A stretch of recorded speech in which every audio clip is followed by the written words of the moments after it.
यकायक उसे माहौल, उनके बीच रिश्ते, तन्हाई से खौफ आने लगा। आरी, जाओ यहाँ से वरना मैं खुद फिर आलम को बुला लूँगी। झटके से दूर होती वो गुस्से से बोली। उसके बावजूद लहजा पूरी तरह काँप रहा था, टाँगें भी सुनसी थीं। आपने मेरे ज़ख्म नहीं देखे, उन पर मरहम नहीं लगाया, ना ही मेरा हाल अहवाल पूछा कि मैंने कुछ खाया भी है कि नहीं। मैंने कैसे आज का दिन गुजारा बगैर आपको देखे। शादी के दिन बनने से मेरे एहसासात तुम्हारे एहसासात क्या हैं वो भी नहीं शेयर किए, ना ही मुझे ये बताया कि आपने मुझे माफ़ भी किया कि नहीं। इतना बेयकीन हूँ, इतना बुरा हूँ कि खौफ खा रही हैं मुझसे। वो सामने आकर उससे सवालात की बौछार करने लगा। सिमी का दिल भारी हो गया, बेचैन तो वो थी उसके हाल पर, फिक्रमंद थी उससे खाया भी कि नहीं। एहसासात बौखला रहे थे, बार बार सुर्ख रंग बरसा रहे थे चेहरे पर। दिल की दुनिया बुरी तरह बदल रही थी, पर उसके बावजूद वो कुछ कह न पाए। वो लाजवाब होने के बावजूद कुछ कहने के लिए मुंह खोलने ही वाली थी कि दफातन फिजा में एक बार फिर दस्तक की आवाज़ गूंजी। समिया, क्या आप जाग रही हैं? ये आवाज़ किसी और की नहीं बल्कि मुस्कान की थी। ना सिर्फ सिमी बल्कि आरे भी पूछ कहा गया। समिया, वो महसूस होती बुलाने लगी। अब वो सिरक आई उसके पास। नीम अंधेरे में आरे भी करीब आता, वो हवास भागता चेहरा, लबों पर मुस्कुराहट बिखेरने लगा। अब वो उल्टा उससे बोला। समिया की धड़कनें सुस्त पड़ गईं। भला वो आया क्यों उसके पास?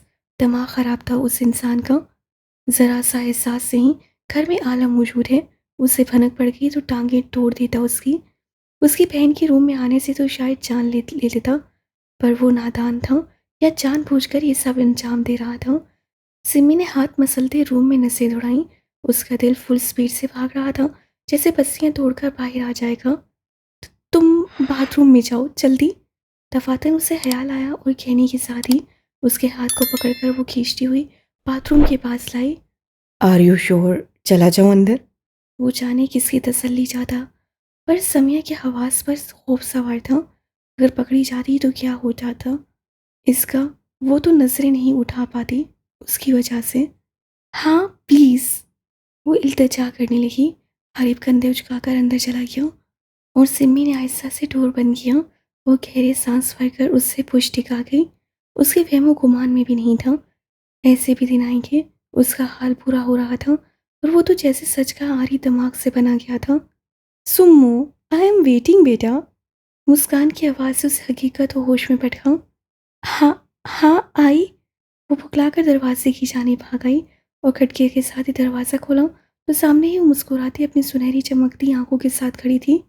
क्या हुआ, आप ठीक हो? वो उंगलियों से उसके माथे पर सजे नन्हे शबनमी कतरे समेटती हुई मुस्कुराकर बोली। हाँ ठीक हूँ। तुम बताओ हैरियत, रात के 2 बज रहे हैं इस वक्त यहाँ?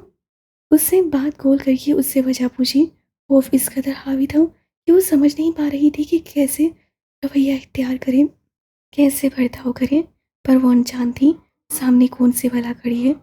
उसे रवैया, लहजा, बर्ताव धोखा नहीं दे सकते थे। वो सिर्फ निगाह थी, अपनी खूबियाँ खासियतों से उन सबको पीछे छोड़ने वाली। हारिब की रूम की तरफ जा रही थी, तुम्हारी आवाज़ सुनी, सोचा पूछ लूँ सब ठीक है। वो मुस्कुराकर बोली। सिमी को लगा वो अगली सांस नहीं ले पाएगी। उसके बावजूद वो गहरे सांस ना महसूस अंदाज में लेती सर हिला गई। अचानक आंख खुल गई।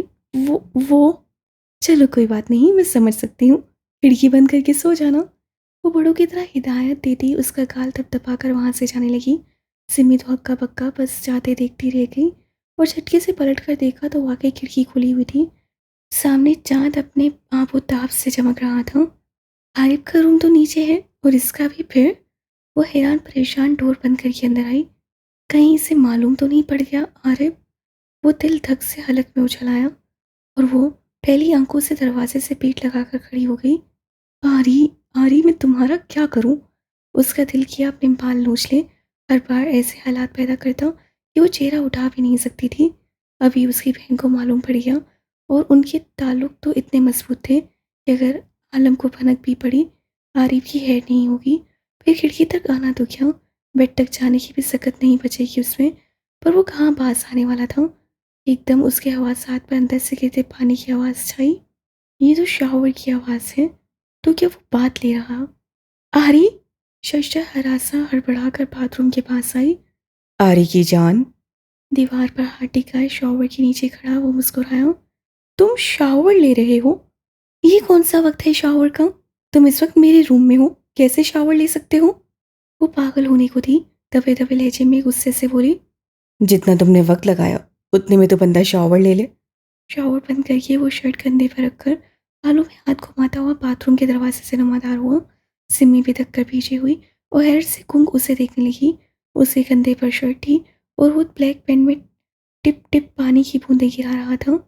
जाओ तुम अब। दफातन उसे एहसास हुआ जैसे सब गलत हो रहा है। उसके मर्दाना सीना चौड़े शाने देखती वो नसें घुमाकर उसकी तरफ गई। हिसाब किताब माफी दोस्ती। वो एक कदम बढ़ाकर पास आता शर्ट सोफे पर फेंक कर बोला। समिया की टांगें कांपने लगी। उसकी हालत गैर हो रही थी, जान जैसे हाथों में आ गई थी। उसकी नसों के सामने उसका सीना घूमने लगा। वो कितना बड़ा था उससे सोचकर झुरझुरी ले उठी। जाओ, माफ कर दिया, बस अब जाओ। वो भागकर खिड़की खोलने के लिए बढ़ी थी, एकदम से अचानक उसकी कलाई को जकड़ते खींचा। वो आंख करती लहराकर सीधा उसके भीगे वसी सीने से टकराई। आरी। उसकी सहमी सहमी सी सरगोशी निकली। अब को हो माफ किया। उसकी कलाइयां पीछे बांध कर उसे सीने से लगाता वो मुस्कुराकर सरगोशी में बोला। समिया का हालत खुश पड़ गया। वो ठर ठर कांप रही थी। प्लीज जाओ, किया ना माफ, अब जाओ, रात बहुत हो गई है। आलम आ गया तो? वो कसमसाकर उसका हंसार तोड़ने की कोशिश करती इल्तिजा करने लगी। तो इस बार दोनों छुपेंगे? वो जवाबन शरारत से कहता हंसार तंग करने लगा। सिम्मी कानों के लो तक सुर पड़ गई। तुम बहुत तंग करते हो। वह हथियार डालकर लब खींचती टुपटुपाती नसें झुका गई। मानता हूँ, सजा दे ले, पर अपने भाई से सजा दिलवाकर क्यों मारना चाहती हैं? उश भी शिकायती लहजे में बोला। सम्या ने निगाहें उठाकर उसके चेहरे को देखा। आंख के पास लब, नाक पर गहरे नील थे।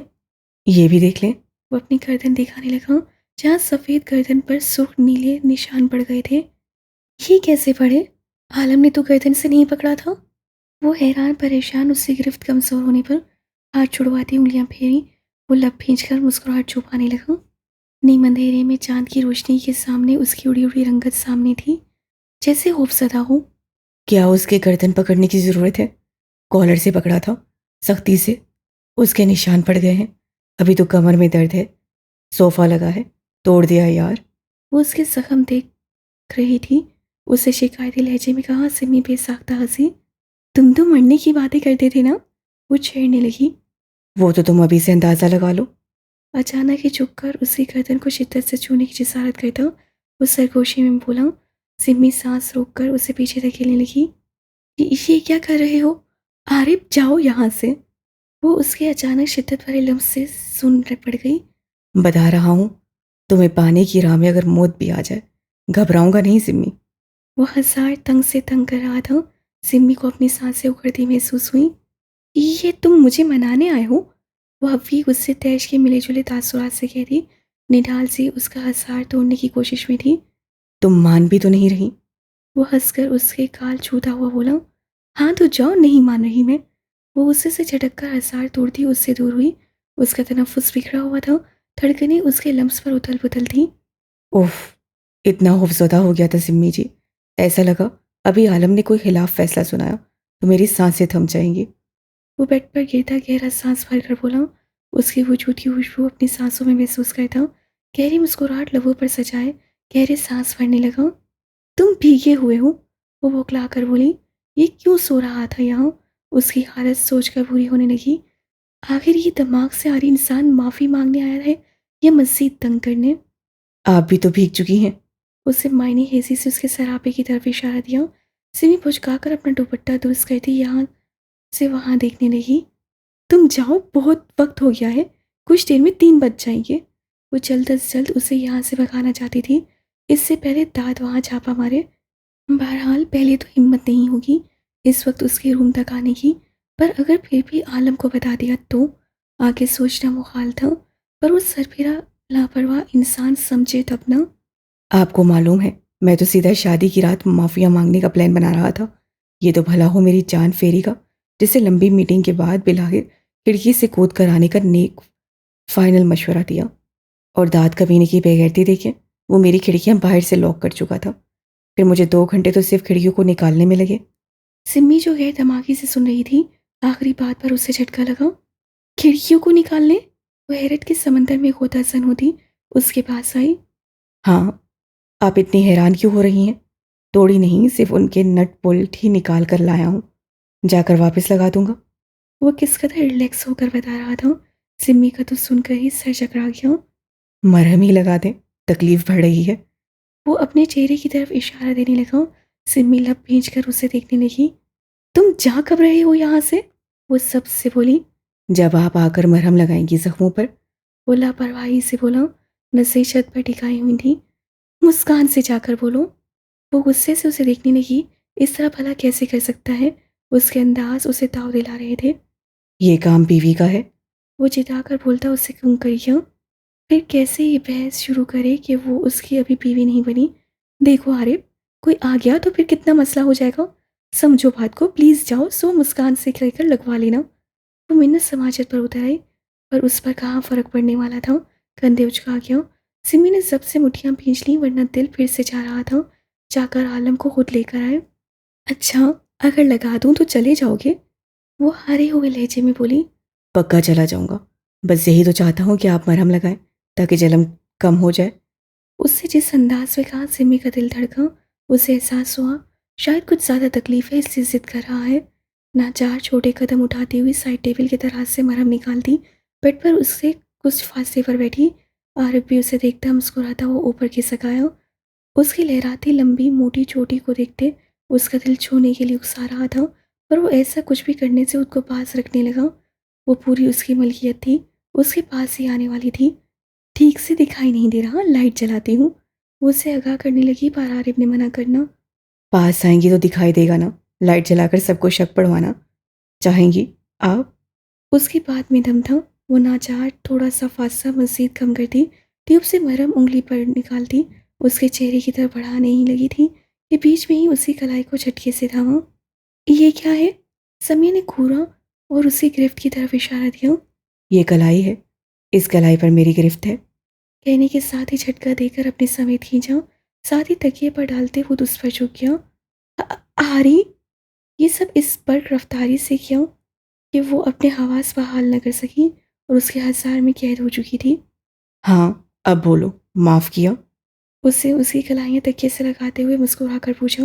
वो मुतखैर से उसके चेहरे को तकती रह गई। मरहम? सुर्ख चेहरे के साथ उससे दूर जा गिरे मरहम का एहसास दिलाया। लगाओ। उसने अपने चेहरे की तरफ इशारा दिया और सिमी उसका इशारा समझती पानी पानी हो गई। आपसे कहा है, जब तक मरहम नहीं लगाओगी मैं नहीं जाऊंगा। फिर चाहे रात ही क्यों ना ऐसे गुजारनी पड़े। वो उस पर चिता रहा था। सिमी का बुरा हाल हो गया। तुम ऐसा कैसे कर सकते हो? तुमने इस मरहम के बारे में कहा था। वो नीचे आवाज में बेबसी से उस पर घुर्राई। मैंने सिर्फ मरहम का कहा, ना कि इस मरहम का। मैं तो बीवी से इस मरहम की फरमाइश करने आया हूँ। वो कहने के साथ झुककर अचानक ही उसके होंठों को छूता। उसके वजूद में सनसनी की लहरें दौड़ा गया। वो खामोश चेहरा दूसरी तरफ मुड़ गई। बताओ, माफ किया? उसके कान पर नाक सहलाते उसे सरगोशी में पूछा। उसे अपनी धड़कनें कानों में सुनाई देने लगी। कर दिया माफ, प्लीज जाओ। ओके, चला जाता हूँ, पर कुछ जवाब आते तो फिर। उसे फिर से एक शर्त रखी। सिमी लब खींच गई। बोलो, अपना सर झटकते उससे कहा। पर वो ऐसी कोई हरकत नहीं करने दे रहा जिससे वो अपनी जान छुड़वा पाती। कैसे सवाल? वो चुपते लहजे में बोली। मैं सिर्फ सच पूछूंगा, जवाब वही देना जिस पर ईमान से अमल कर सको। बल्कि उस जवाब के बाद जब अमल का वक्त आएगा, कभी नहीं कतराओगी। जवाबन कहने पर सिमी हैरान परेशान सी उसका चेहरा तकने लगी। वो उसे ही देख रहा था। बोलो। उसके जवाब तल पर वो सोच में पड़ गई। फिर चले जाओगे सच में? उससे मशकूक होकर पूछा। पक्का चला जाऊंगा। ओके, ठीक है, पूछ लो। वो हारते हुए सिर तकिए पर गिराकर बोली। आरिफ ने मुस्कुराते उसके चेहरे को देखा और करीब आते उससे कान पर झुका। समिया ने उसकी खुशबू एहसास गुर्बत पर आंखें मीच ली। कहने को तो फेरी उसे मुखलिस मशवरा दे गई थी, पर वो क्या जाने मासूम बच्ची ये कैसा जुल्म ढा गई है समिया पर। उसके लबों की सरसराहट कान पर उसे सिमटने पर मजबूर कर गई। माफ किया? हाँ। मुझे? हाँ। आलम को? हाँ, अब शादी करेंगी? ये कैसा सवाल था? सिमी ठड़क कर उसे घूरने लगी। जवाब दो सच, दोनों दिलों को गवाह रखकर। वो बात पर जोर देकर बोला। समय को नाचार हथियार डालने पड़े, वरना वो कैसे जाता यहाँ से। अगर किसी को मालूम पड़ जाता सुबह उसके जाते तो, और उसकी ऐसी हरकतें थी, अगर चंद बिन मजीद रहा आगे वो सोच भी नहीं सकती थी। शादी करेंगी? हाँ, पक्का? हाँ, मेरी गलतियां माफ करेंगी? हाँ, नाराज तो नहीं होंगी? नहीं। वो कान पर झुका, उसके कान में मध्यम गंभीर लहजे में सरगोशियां करता, अपनी दुखती सांसों से उसकी आवाज़ से जोड़ कर रख रहा था। समय बिखरते तनफ्फुस को संभालती जवाब दे रही थी। मैं कभी नाराज हूं? नहीं, कभी भी नहीं। नहीं, बड़े होने के ताने देंगी? नहीं, कभी अकेला तो नहीं करेंगी? नहीं, डांटेंगी? नहीं, हमेशा साथ रहेंगी? हाँ, नमाज साथ पढ़ेंगे? हाँ, कुरान साथ पढ़ेंगे? हाँ, नवाफिल साथ अदा करेंगे? हाँ, माफी साथ मांगेंगे? हाँ, आलम से बचाओगी? हाँ, हर मुश्किल में साथ रहेंगी? हाँ, मुझे छोटा कहेंगी? हाँ, मुझे आरी कहेंगी? हाँ। उससे मुस्कुराहट छुपाई। मेरी आंखों में देखेंगी? हाँ, मेरी बात मानेंगी?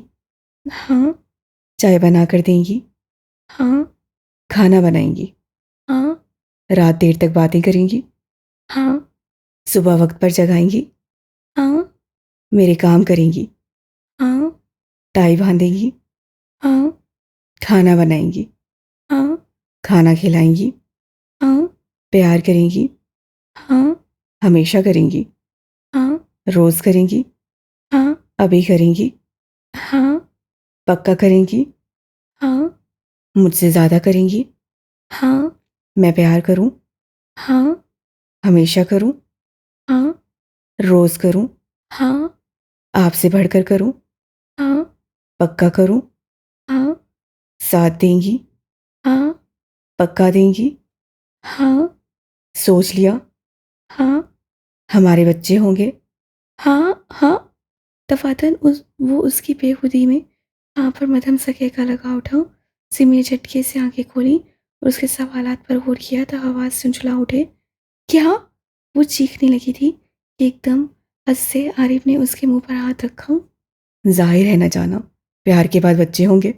वो हंसते हुए महसूस होता खोया हुआ सिमी का चेहरा ऐसा था कि अभी खून छलक पड़ेगा। तुमने चीट किया है मुझे, मैं नहीं मानती। वो गुस्से से बोली। भाई ये क्या बात हुई? दो दिलों को गवाह बनाकर सवाल कर रहा था, चीटिंग कहाँ की? अब तो जो था वही था। मैं नहीं मानती। मेरे मुंह से रवानी में हाँ निकलता क्या? वो सिच होकर बोली। कैसी रोहानी? मैंने तो आपके हवास बहाल ही रखे हुए थे। कैसी रोहानी? वह गंभीर लहजे में पूछ रहा था। सिमी का दिल धड़क उठा। सीने में उसकी मायने है इस बात पर। तुम एक इंतहाई की बदतमीज हो आरी। पीछे हो, जाओ जाओ यहाँ से। वो उसे पीछे धकेलने की कोशिश करती बोली। ऐसे कैसे? जो भी आपके सवालात ईमान की सच्चाई में थे, अब तो पूरे होंगे। चलें जल्दी से मेरे जख्मों पर मरहम लगाएं ताकि मैं जा सकूं। वो घूम कर फिर अपनी फरमाइश में उलझता अपनी बात पर आ रुका था। अगर इनकार किया तो मैं सब करूंगा जिसकी तुम बहुत पुरसुकून होकर इजाजत दे चुकी हो। उसे सपाट लहजे में धमकी दी। सिमी का हलक खुश्क हो गया। उसकी आंखों में बेबसी से देखने लगी, पर उस पर जैसे कोई असर नहीं पड़ रहा था, और वो लम्हा पर लम्हा पड़ती उसकी धड़कनों से महसूस हो रहा था। फिर चले जाओगे? हाँ। पक्का? हाँ। उससे गहरी मुस्कुराहट से कहा।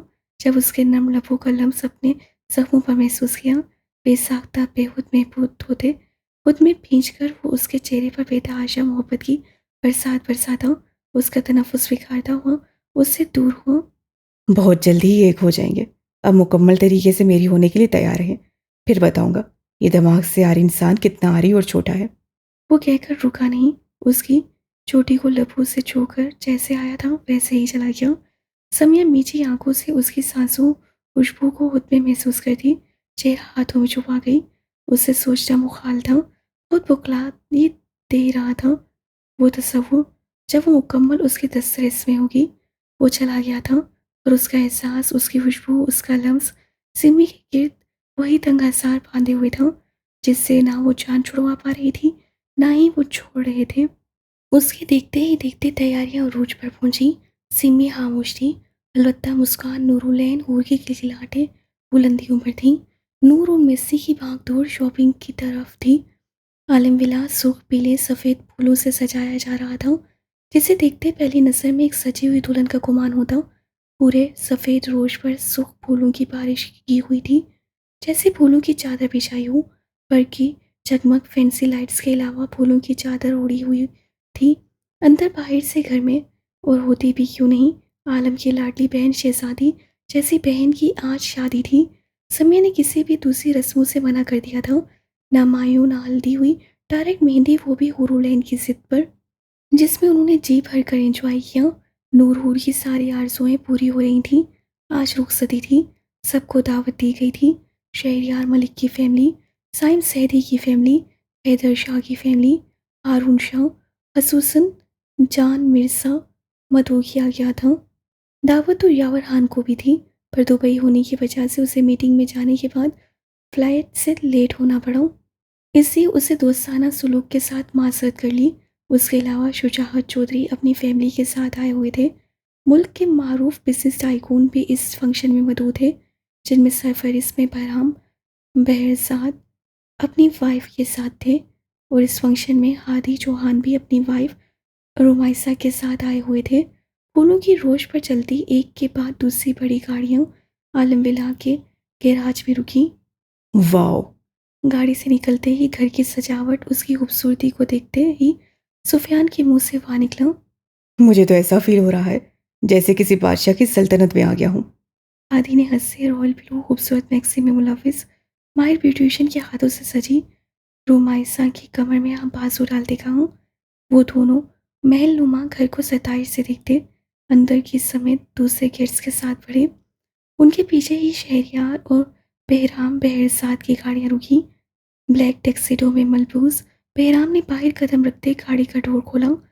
मेहरून लॉन्ग नगीनों से सजी भारी मैक्सी में बहरजाद के हाथों में हाथ देकर हानिया खान अपनी तमाम तर दोशीज़गी समेत गाड़ी से बाहर निकली कि कई निगाहें दोनों पर ठटक कर थमी।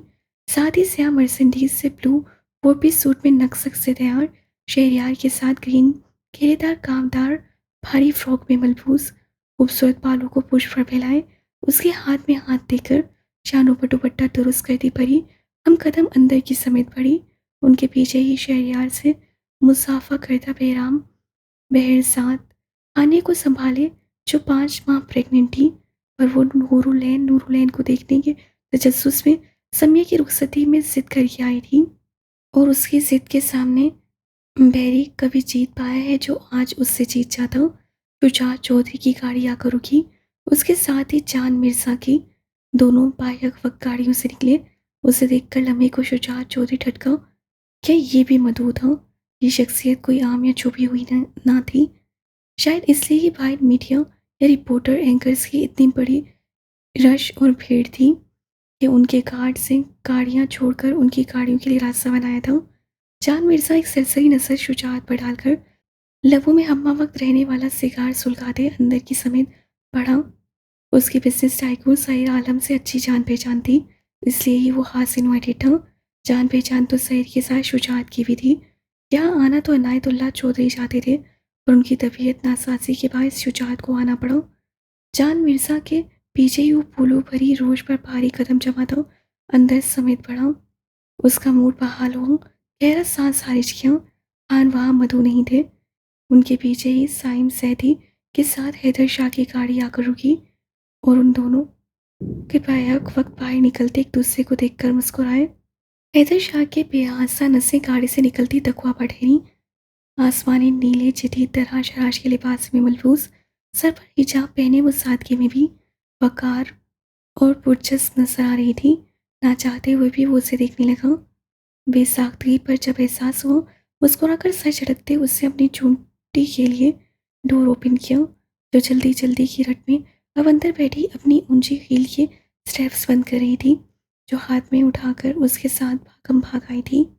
ये हील्स उसके कद का मुकाबला करने के लिए मोहतरमा चूंटी ने पहने थे, ताकि हाथी को मात दे सके अपने कद में। मैं गिर तो नहीं जाऊंगी ना? उसका मस्कीन मासूम चेहरा उसके सामने था। क्या मैं तुम्हें गिरने दूंगा? उसके हिजाब में मुखीत चेहरे को देखा, जो आंखें पटपटा रही थी, जिससे उसकी स्याह घनी पलकों का झालर उठकर फिर से सजदा से हो जाता। नहीं। खूबसूरत सी मुस्कान लबों पर सजाकर उसने उसके हाथ में हाथ दिया और आहिस्ता से गाड़ी से बाहर निकली, जिसके साथ ही उसका पिंक घेरेदार नगीनों से सजा फ्रॉक भी से रखाया उसके पीछे। तकवा आपी। हिजाब तकवा को देखा, जैसे आंखों में दिए जल उठे। इस पुकार पर मुतवज्जा होती साइम की शरीर नसों से बचने का अच्छा बहाना मिल गया था। सलाम दुआ के बाद वो उससे मिली, तभी नसें बेसाख्ता हैदर शाह की समेत उठी। वो मुस्कुरा दी, उसकी नरम मुस्कुराहट को देखते। कैसे हैं आप? साइम के हाथ में हाथ देकर उससे पूछा। साइम को उसके साथ बगलगीर होते देख चुकी थी। हैदर ने उससे जवाबन पूछा। तभी उनके 2 कदम बढ़ाते ही हारून शाह की गाड़ी वहां आकर रुकी, जिसके साथ मुस्कुराते सरीश भी थी। साहिल और 3 माह का समासाम फुफ्फू और सायरा बेगम के पास छोड़कर आए थे। ओह, हमारा इंतजार हो रहा था। हारून ने खुशदिली से कहा। साइम हैदर मुस्कुराए। खुशफहमी की दुनिया को हैराबाद कहकर आओ जिगर। यहाँ तेरे जिगर का इंतजार हो रहा है। गाड़ी से निकलते दानियाल हान ने कहका लगाते कहा। हारून उसे देखकर अंदर से सरशार हो गया। चल, तेरा मेरा एक ही है हमारा। उससे बगलगीर होते खुद में भींचा। उसके साथ मुस्कुराई, झिझकती पर्पल भारी खूबसूरत साड़ी, नफीस सी ज्वेलरी में आयशा पर तकवा को टूट कर प्यार आया। उसकी दोस्त आज भी महफिल को टटकाने वाला हुस्न रखती थी, और उसके लंबे जोड़े खूबसूरत से भाई के साथ जैसे चांद चांदनी का जोड़ था। बच्चों के बाद तो वो और भी हसीन हो गई थी। आखिरकार हान की खानम थी, जिस पर वो बेतहाशा अपनी मोहब्बत की बारिश करता है। हो गया तो चलें अब। सबको अपनी अपनी बेगमात को निहारते देखकर साइम ने टोक कर होश की दुनिया में पटका। चलो यार, ये कोई तरसी सी मखलूक है। तकवा को थाम कर वो कहका लगाते आगे बढ़ा, पीछे उसके जुमले पर उन सब के बुलंदो बांग कह के बाकी गैस को मुतवज्जा करके। ये क्यों नहीं कहता? किसकी बेगम इसे ऐसी गुस्साही की इजाजत नहीं देती, तभी जल रहा है। अरुण क्या कम था, हंसकर बोला। तभी वो तकवा की छुपी मुस्कुराहट देखकर दिल महसूस किया। घर जाकर बताऊंगा कि मेरी बीवी मुझे कितनी इजाजत देती है। उसके सरगोशी नुमा जुमला तकवा को सुनाने के लिए कहा, जिसकी रंगत सुर्ख होकर थुक उठी। हम शरीफ मखलूक हैं भाई, सरेआम ये काम हमारा नहीं। उससे जाते हुए बताना जरूरी समझा। इस बार हैदर को कैफ का बुलंद हुआ। वो कितना शरीफ था ये तकवा की सुर्ख रंगत बता रही थी।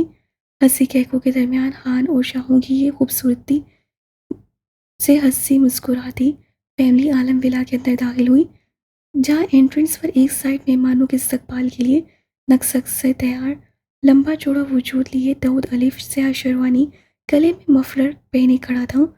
शेरवानी पर गोल्डन नफीस सा काम था। सलीके से जेल से सजे बाल, नीली शेव, घनी मूछें, सफ़ेद बाहों में स्याह शूज़ पहने वो इंतहाई खूबरू वजाहत का शाहकार लग रहा था।